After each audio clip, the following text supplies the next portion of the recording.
जय Hind. Hello friends, कैसे हो आप सब लोग। फ्रेंड्स, आज में हम बात करने वाले हैं उत्सर्जी अंग में किसका, वृक्क का, जिसको इंग्लिश में कहते हैं किडनी। और ये सेशन जो है रेलवे के लिए वेरी इंपॉर्टेंट है, चाहे एनटीपीसी हो, चाहे ग्रुप डी हो, यानी रेलवे का कोई एग्जाम हो, सबके लिए वेरी इंपॉर्टेंट था। और ये जितना डाटा दे रहा हूँ इस चैप्टर के लिए इतना डाटा सफिशियंट है। और इस वीडियो को देखने के बाद आप क्वेश्चन हल करेंगे तो आसानी से हल हो जाएगा। तो चलते हैं, देखते हैं अपने इस सेशन को। अब क्या उत्सर्जी अंग क्या है? तो शरीर के जो है उत्सर्जी अंग, मानव का प्रमुख उत्सर्जी अंग क्या है? वृक्क है।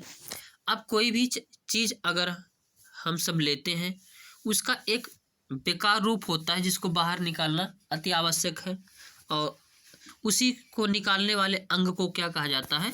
उत्सर्जी अंग। उसमें सबसे बढ़िया महत्वपूर्ण अंग कौन सा है? तो वृक्क है। जो संख्या में कितनी होती हैं? तो 2 होती हैं। तो वृक्क कितने होते हैं? 2। उत्सर्जी पदार्थ के विभिन्न उपापचयी क्रियाओं के दौरान क्या होते हैं? उत्पन्न होते हैं। और इन उत्सर्जी पदार्थों में कौन कौन होते हैं? तो यूरिया कार्बनिक पदार्थ है, अकार्बनिक पदार्थ जल, कार्बन डाइऑक्साइड, विभिन्न वर्णक, प्रोटीन आदि, ये सभी क्या हैं? उत्सर्जी पदार्थ हैं। और इनको निकालना जो है अति आवश्यक है। तो इनको बाहर निकालने वाले अंगों को ही क्या कहा जाता है? उत्सर्जी अंग। शरीर के कई अंग उत्सर्जी के रूप में कार्य करते हैं, जैसे त्वचा की जो त्वचा से जो श्वेत ग्रंथि से पसीना निकलती है, और पसीने में क्या क्या होता है? Urea plus sodium chloride. फेफड़ा भी एक उत्सर्जी अंग है। इससे कार्बन डाइऑक्साइड यानी वाष्पशील पदार्थ जैसे शराब, लहसुन, प्याज, मसाले को जो है बाहर निकालता है। आंत मल को बाहर निकालता है। यकृत क्षतिग्रस्त कोशिका प्लस पित्त वर्णक को सही करने का काम करती है, बाहर निकालने का काम करती है। मनुष्य कैसा प्राणी है? तो यूरियोटोलिक प्राणी है, क्योंकि इसके मूत्र में कितने प्रतिशत यूरिया पाई जाती है? तो 2%। 1 ग्राम यूरिया उत्सर्जन में कितने जल की आवश्यकता होती है? तो 50 ml की। हर एक पॉइंट क्वेश्चन में पूछे गए, ध्यान दीजिएगा सभी लोग। अमोनिया उत्सर्जन प्राणी क्या कहलाती हैं? अमोनोटोलिक, जैसे जलीय जीव और मछली, ये सभी जो है क्या इनका उत्सर्जन है? अमोनिया है। इसीलिए एक इस प्राणी के अंतर्गत आते हैं तो अमोनोटोलिक। 1 ग्राम अमोनिया का उत्सर्जन के लिए कितनी जल की आवश्यकता होती है? तो 500 ml की।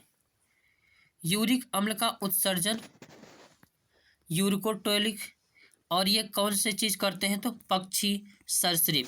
पक्षी और सरीसृप किसका उत्सर्जन करते हैं? तो जो है यूरिक अम्ल का उत्सर्जन करते हैं, इसलिए इसको क्या कहा जाता है? यूरिकोटेलिक। और 1 ग्राम यूरिक अम्ल उत्पन्न करने के लिए 10 ml जल की आवश्यकता पड़ती है।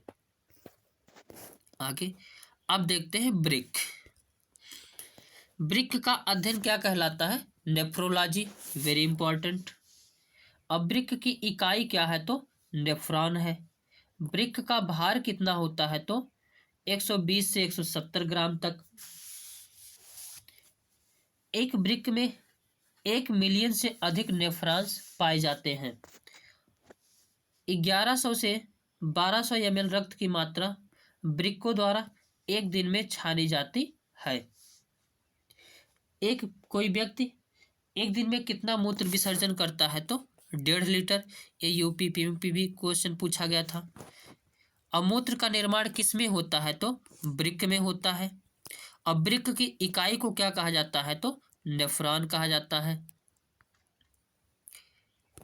लगभग 20 से 30 ग्राम यूरिया हमारे शरीर में एक दिन में उत्सर्जित होता है। यूरिया का निर्माण किस में होता है? तो जिगर में। और प्रश्न पूछा जाता है मूत्र का पीला रंग क्यों हो जाता है? तो यूरोक्रोम के कारण। किसके कारण? यूरोक्रोम के कारण।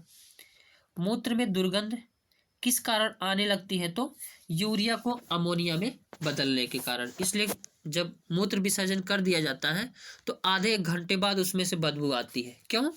कि वो जो यूरिया है वो किस में बदल गया? अमोनिया में। मूत्र का बाहर निकालना क्या कहलाता है? मिक्चूरियन कहलाता है।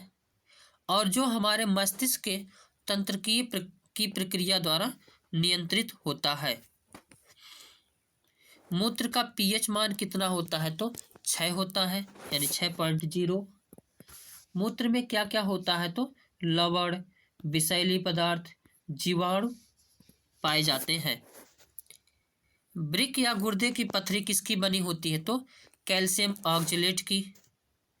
यूरेनिया क्या है? तो रक्त में यूरिया का बढ़ जाना क्या कहलाता है? यूरेनिया कहलाता है। और यूरेनिया जो है किसके द्वारा हटाया जाता है? तो हीमोडायलिसिस द्वारा हटाया जाता है। अब देख लेते हैं प्राणियों के प्रमुख उत्सर्जी अंग। मनुष्य में क्या क्या उत्सर्जी अंग है? एक नंबर यहां से मिलेगा पक्का। तो मनुष्य के 4 जो है उत्सर्जी अंग है। वृक्क जो अभी हमने पढ़ा, यकृत, फेफड़ा और त्वचा। चपटी क्रीम में उत्सर्जी अंग क्या है? आद्य वृक्क है। फीता क्रीम की उत्सर्जी अंग क्या है? ज्वाला कोशिकाएं। केचुए का उत्सर्जी अंग क्या है? उत्सर्गिका। कीट का उत्सर्जी अंग क्या है? मेलपीगी नलिका। अमीबा का उत्सर्जी अंग क्या है? त्वचा व रिक्तिका। झींगा मछली की उत्सर्जी अंग क्या है? तो हरित ग्रंथियां। तो आज के सेशन में हमने इसको वृक्क को देखा और 2-1 पॉइंट को और एक्स्ट्रा पॉइंट को देखा। तो आज के सेशन में बस इतना ही। वीडियो अच्छा लगा हो तो लाइक शेयर कमेंट करना ना भूलें। Thank you for watching.